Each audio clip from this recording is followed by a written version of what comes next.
지금 전해드리는 속보입니다. 오늘 오전 세계 음악계에 충격적인 소식이 전해졌습니다. 세계 최정 상급 플루트 연주자로 알려진 오스트리아의 클라라 바움가르트너. 지난밤 뉴욕 링컨센터에서 펼친 공연에서 한국의 전통악기 대금과의 협연을 선보여 관객들에게 큰 감동을 안겨주었다고 현지 언론들이 일제히 보도했습니다.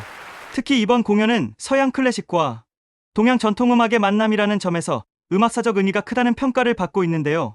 공연을 관람한 한 관객은 이전에 경험해본 적 없는 완전히 새로운 음악 세계였다며 극찬을 아끼지 않았습니다.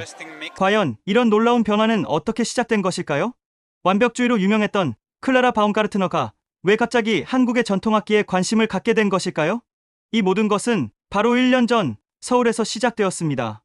그 전에 잠깐 1초 만에 누를 수 있는 좋아요 버튼을 꼭 눌러주시면 영상 제작에 아주 큰 힘이 됩니다. 그럼 바로 사연 시작하겠습니다. 서울예술의전당 콘서트홀의 마지막 음표가 사라지자 3,000명의 관객이 일제히 일어나 박수를 보냅니다.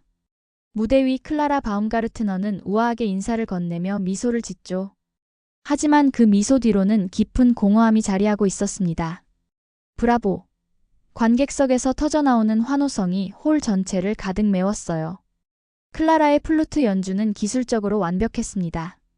모차르트의 플루트 협주곡 라장조, 매 음표 하나하나가 정확한 음정과 완벽한 타이밍으로 연주되었죠. 15년간 쌓아온 내공이 고스란히 드러난 무대였어요. 백스테이지로 향하는 클라라의 발걸음은 무거웠습니다. 드레싱룸 거울 앞에 앉아 화장을 지우며 클라라는 자신의 모습을 바라봤죠. 36살 세계 최정상의 플루트 연주자. 빈 피라모닉의 객원 수석이자 전 세계 콘서트홀을 누비는 스타 연주자. 하지만 왜 이렇게 마음이 비어 있을까요? 기교는 완벽한데 왜 감동이 사라졌을까? 클라라는 혼잣말을 중얼거렸습니다. 최근 몇 개월간 계속 느끼던 이상한 감정이었어요. 연주는 완벽하지만 음악에서 영혼이 빠진 것 같은 느낌. 관객들은 박수를 보내지만 자신조차 감동하지 못하는 연주에 대한 깊은 회의감이 들었죠. 매니저가 문을 두드리며 들어왔습니다. 클라라, 정말 환상적인 연주였어요. 내일 비행기표 확인해 드릴까요? 하지만 클라라는 고개를 저었어요. 며칠 더 한국에 있고 싶어요. 조용한 시간이 필요해요. 완벽주의자인 클라라에게는 드문 일이었습니다. 하지만 지금 그녀에게는 성찰의 시간이 절실했죠. 이틀 후, 클라라는 명동의 작은 호텔에 홀로 머물고 있었어요. 원래 계획대로라면 벌써 빈으로 돌아가 다음 투어 준비를 하고 있을 시간이었죠. 하지만 그녀는 자신에게 며칠의 여유를 주기로 했습니다. 호텔 창문으로 보이는 서울의 풍경은 낯설지만 평온했어요. 분주한 일상에서 벗어나 처음으로 느끼는 정적이었습니다. 클라라는 커피를 마시며 자신의 음악 인생을 되돌아봤죠. 12살에 플루트를 시작한 이후로 줄곧 완벽을 향해 달려왔어요. 잘츠부르크 음대에서의 엄격한 훈련, 수많은 콩쿠르에서의 우승, 그리고 마침내 얻은 세계적 명성까지. 하지만 언제부터였을까요?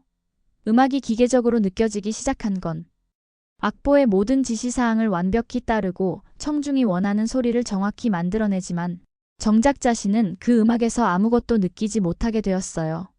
마치 감정이 말라버린 것처럼 말이죠. 음악가로서의 정체성을 잃어가고 있는 건 아닐까? 클라라는 창밖을 바라보며 혼잣말을 했습니다. 완벽주의가 오히려 자신을 올가매는 족쇄가 된 것 같았어요. 기술적 완성도에만 집착하다 보니 음악 본연의 감동과 진정성을 놓쳐버린 건 아닐까 하는 생각이 들었죠. 오후에 클라라는 산책을 나섰습니다. 목적지 없이 걷다 보니 인사동 거리에 다다랐어요. 전통차 향기와 골목길의 정겨운 분위기가 마음을 편안하게 해주었죠. 하지만 여전히 마음 한편에는 공허함이 자리하고 있었습니다. 무언가 근본적인 변화가 필요하다는 것을 직감적으로 알고 있었지만 그것이 무엇인지는 아직 모르고 있었어요. 셋째 날 오후, 클라라는 북촌 한옥마을을 거닐고 있었습니다. 고풍스러운 한옥들 사이로 스며드는 따스한 햇살이 마음을 달래주었어요. 그때 작은 골목에서 들려오는 음악 소리에 발걸음이 멈췄습니다. 분명 관악기 소리였지만 플루트와는 전혀 다른 울림이었죠. 소리의 출처를 따라가니 작은 전통 공연장이 나타났습니다. 정학원이라는 간판이 걸려 있었어요. 호기심에 이끌려 안으로 들어가니 20명 남짓한 관객들이 조용히 앉아 있었고 무대에는 한 명의 연주자가 대나무로 만든 악기를 불고 있었습니다. 대금이었어요. 클라라는 한국 전통악기에 대해 거의 아는 것이 없었지만 그 순간 들려오는 소리에 완전히 매혹되었습니다. 단순한 대나무에서 나오는 소리라고는 믿기 어려울 정도로 깊고 풍성한 울림이었어요. 플루트의 명료하고 밝은 소리와는 대조적으로 대금은 마치 사람의 한숨과 탄식, 그리고 깊은 감정을 고스란히 담아내는 것 같았죠. 연주곡은 청성곡이었습니다. 느린 템포의 선율이 공연장 전체를 감쌌고 클라라는 자신도 모르게 숨을 죽이고 들었어요. 기술적으로 복잡하지도 화려하지도 않은 연주였지만 묘한 감동이 가슴 깊숙이 스며들었습니다. 이것이야말로 자신이 잃어버린 것이 아닐까 하는 생각이 들었어요. 대금의 농연이 흘러나올 때마다 클라라의 마음이 울렸습니다. 기계적 완벽과는 완전히 다른 차원의 음악이었죠. 연주자는 악보를 보지도 않았고 정확한 음정보다는 감정의 표현에 집중하고 있었어요. 그런데 그 불완전함이 오히려 더 큰 완성도를 만들어내고 있었습니다. 클라라는 충격에 빠졌어요. 이런 음악이 존재한다는 것을, 그리고 자신이 지금까지 놓치고 있었다는 것을 깨달았죠. 공연이 끝나고 박수가 잦아들자 클라라는 여전히 감동의 여운에 빠져 있었어요. 그때 한 남성이 조심스럽게 다가왔습니다. 혹시 클라라 바움가르트너 선생님이시죠? 30대 초반으로 보이는 남성은 정중하게 인사를 건넸어요. 네, 맞습니다만.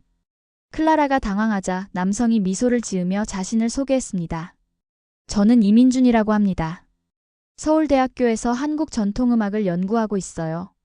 며칠 전 예술의 전당에서의 연주를 보았는데 정말 감명 깊었습니다. 민준은 클라라의 연주에 대한 진심 어린 찬사를 보냈어요. 하지만 클라라는 오히려 방금 들은 대금 연주에 대해 묻고 싶었습니다. 저는 오히려 방금 대금 연주에 깊은 감동을 받았어요. 저런 소리는 처음 들어봤어요. 민준의 눈이 반짝였습니다. 대금은 단순한 악기가 아닙니다. 1500년의 역사를 가진 우리 민족의 철학과 정서가 담긴 소리죠. 서양 음악의 정확한 음정과는 다른 마음으로 느끼는 음악이에요. 그의 설명을 들으며 클라라는 점점 더 흥미를 느꼈습니다. 선생님의 플루트 연주는 기술적으로 완벽합니다. 하지만 혹시 음악에서 무언가 다른 것을 찾고 계신 건 아닌가요? 민준의 질문은 클라라의 마음을 정확히 짚었어요. 마치 자신의 속마음을 들킨 것 같은 기분이었죠. 실제로 대금을 만드는 과정부터 보신다면 어떨까요? 담양에 계시는 김도연 선생님은 50년간 대금을 만들어 오신 분이에요. 단순한 악기 제작이 아니라 자연과 인간의 조화로 소리를 빚어내는 예술가이시죠. 민준의 제안에 클라라는 망설였습니다. 계획에 없던 일이었고 자신의 음악과는 전혀 다른 세계였거든요. 하지만 마음 한편에서는 강한 호기심이 일었어요. 지금의 슬럼프를 벗어날 실마리가 여기 있을지도 모른다는 직감이 들었습니다. 이틀 후 클라라는 민준과 함께 전라남도 담양에 도착했습니다. 기차에서 내리자마자 눈앞에 펼쳐진 대나무 숲의 장관에 숨이 막혔어요. 하늘을 찌를 듯 높이 솟은 대나무들이 바람에 살랑이며 만들어내는 소리부터가 음악 같았습니다. 여기서 자란 대나무로 대금을 만듭니다. 하지만 아무 대나무나 쓰는 건 아니에요. 최소 10년은 자란 것 중에서도 특별한 것만 골라내죠. 민준의 설명을 들으며 클라라는 대나무 숲 사이를 걸었어요. 플루트는 금속으로 만들어지지만 대금은 살아있는 자연 그대로에서 나오는 것이었습니다. 김도연 선생님의 작업실은 대나무 숲 한가운데에 자리하고 있었어요. 61살의 김도연은 50년간 대금만 만들어 온 장인이었습니다. 어서 오시게나. 멀리서 왔다니까. 따뜻한 인사와 함께 작업실로 안내해 주었죠. 작업실 한쪽에는 수십 개의 대나무가 세워져 있었어요. 이것들은 모두 10년 이상 숙성시킨 것들일세. 대나무도 와인처럼 시간이 지날수록 소리가 깊어져요. 김도연이 한 대나무를 들고 두드리자 맑고 깊은 소리가 났습니다. 클라라는 대금 제작 과정을 지켜보며 충격을 받았어요. 정밀한 기계나 측정 도구는 전혀 보이지 않았습니다. 김도연은 오직 손과 귀로만 대금을 완성해 나갔죠. 기계로 만들면 모든 대금이 똑같은 소리를 내지. 하지만 손으로 만들면 각각의 대금이 자신만의 목소리를 갖게 되는 거야. 나는 설계도와 기계적 완벽에 집착했지만 이분은 자연과 사람의 마음으로 소리를 만든다. 클라라는 속으로 중얼거렸어요.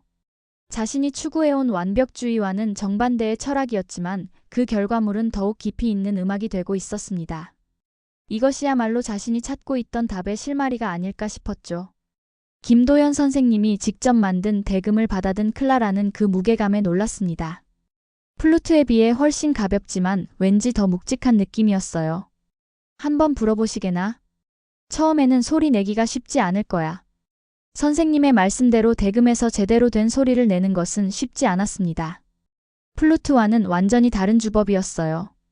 입술의 모양부터 호흡법까지 모든 것이 달랐습니다. 하지만 연습 끝에 클라라도 어느 정도 소리를 낼 수 있게 되었죠. 그리고 민준이 흥미로운 제안을 했습니다. 브람스의 클라리넷 소나타 느린 악장을 플루트와 대금으로 함께 연주해보면 어떨까요? 서양 고전 음악과 한국 전통악기의 만남이라니 상상만 해도 흥미로웠어요. 클라라는 자신의 플루트를 꺼내들었습니다. 연주가 시작되자 마법 같은 일이 일어났습니다. 플루트의 맑고 명료한 선율과 대금의 깊고 구수한 농연이 어우러지면서 완전히 새로운 음악이 탄생했어요. 브람스의 멜로디가 한국의 정서와 만나 이전에는 경험해 본 적 없는 감동을 만들어냈습니다. 특히 대금의 농연 부분에서 클라라는 전율을 느꼈어요. 정확한 음정보다는 감정의 흐름을 따라가는 그 소리가 자신의 마음 깊은 곳을 건드렸습니다. 내가 잃었던 것은 기교가 아니라 진정성이었다. 마음이었다. 클라라는 눈물이 핑 돌며 깨달았어요. 연주가 끝나고 한동안 아무도 말하지 않았습니다. 김도연 선생님과 민준도 감동에 빠져 있었죠.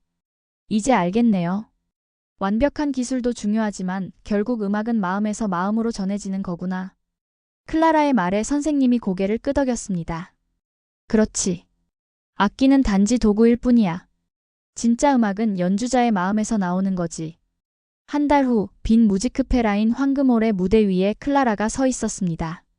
하지만 이번에는 특별한 무대였어요. 그녀의 플루트 독주 외에 한국의 대금 연주자 이민준이 특별 출연하기로 되어 있었거든요. 관객석에는 유럽 음악계의 저명한 인사들이 자리하고 있었습니다. 빈 피라모닉의 동료들과 음악평론가들까지 모두가 클라라의 새로운 시도를 궁금해하고 있었죠. 과연 어떤 무대를 보여줄까? 하는 기대와 의구심이 교차하고 있었어요. 첫 곡은 모차르트의 플루트 협주곡이었습니다. 하지만 이전과는 뭔가 달랐어요. 기술적 완벽함은 그대로였지만 그 안에 새로운 감정의 깊이가 더해져 있었습니다. 관객들은 점점 무대에 몰입해갔죠. 그리고 마지막 곡 브람스의 클라리넷 소나타를 플루트와 대금으로 연주하는 시간이 왔습니다. 민준이 무대에 오르자 관객석이 술렁거렸어요. 한국 전통 의상을 입은 민준이 대금을 들고 서는 모습이 황금홀의 클래식한 분위기와 묘하게 어울렸습니다. 연주가 시작되자 홀 안이 완전한 정적에 휩싸였어요. 플루트와 대금의 대화가 시작되면서 관객들은 이전에 경험해 본 적 없는 음악 세계에 빠져들었습니다. 서양과 동양의 만남, 고전과 전통의 조화가 만들어낸 감동이었죠. 공연이 끝나자 3분간의 기립박수가 터져나왔습니다. 관객들은 충격과 감동에 빠져 있었어요. 공연 후 기자회견에서 클라라는 솔직하게 고백했습니다. 저는 완벽을 쫓다 음악을 잃었습니다. 기교에만 매달려 정작 음악의 본질을 놓쳤어요. 그러나 한국의 대금이 저를 다시 살려냈습니다. 빈에서의 성공적인 공연 이후 클라라와 민준의 협연은 전 유럽으로 퍼져나갔습니다. 런던 로열 앨버트 홀, 파리 샤틀레 극장, 그리고 뉴욕 링컨 센터까지 어디서든 매진 사례를 기록하며 화제를 모았어요. 언론들은 이 현상을 주목했습니다. 대나무 하나가 세계 음악사를 바꿨다는 타임지의 보도를 시작으로 전 세계 매체들이 이들의 음악에 대해 다뤘죠. 특히 기존의 경계를 허무는 혁신적 음악이라는 평가가 이어졌어요. 클라라는 이제 스스로도 대금을 배우기 시작했습니다. 한국을 오가며 김도연 선생님께 직접 지도를 받았죠. 처음에는 정말 어려웠어요. 플루트와는 완전히 다른 철학이거든요. 하지만 그 차이야말로 제게 새로운 음악적 영감을 주었어요. 각국의 음악원에서는 동서양 음악의 융합에 대한 강의 요청이 쏟아졌습니다. 클라라와 민주는 세계 각지의 젊은 음악도들에게 자신들의 경험을 전했죠. 음악에는 국경이 없다. 중요한 것은 진정성과 감동이다. 1년 후 클라라는 자신만의 음반을 발표했습니다. 울림이라는 제목의 앨범에는 플루트와 대금의 협연곡들이 담겨 있었어요. 발매 첫 주 만에 클래식 차트 1위를 기록하며 새로운 기록을 세웠습니다. 그리고 앨범 발표회에서 클라라는 말했어요. 서울에서의 며칠 휴식이 제 음악 인생을 구했습니다. 완벽을 추구하던 제게 한국의 대금은 진정한 완성이 무엇인지 알려주었어요. 작은 대나무 하나가 제 음악 세계를 완전히 바꿔놓았습니다. 이제 그녀의 연주에는 기교뿐만 아니라 깊은 감동이 함께 흐르고 있었습니다. 세계는 새로운 음악의 울림에 귀를 기울이고 있었어요. 영상 시청해주셔서 감사합니다. 오늘의 감동만만세 사연 어떠셨나요? 감동적인 이야기가 여러분의 가슴에 와닿기를 바랍니다. 여러분의 뜨거운 의견을 댓글로 남겨주시고 이 영상이 여러분의 가슴을 울렸다면 구독과 좋아요 그리고 공유를 부탁드립니다. 대한민국의 위대한 이야기가 더 많은 사람들에게 전해질 수 있도록 함께 해주세요. 저는 다음에 더 좋은 사연으로 돌아오겠습니다. 감사합니다.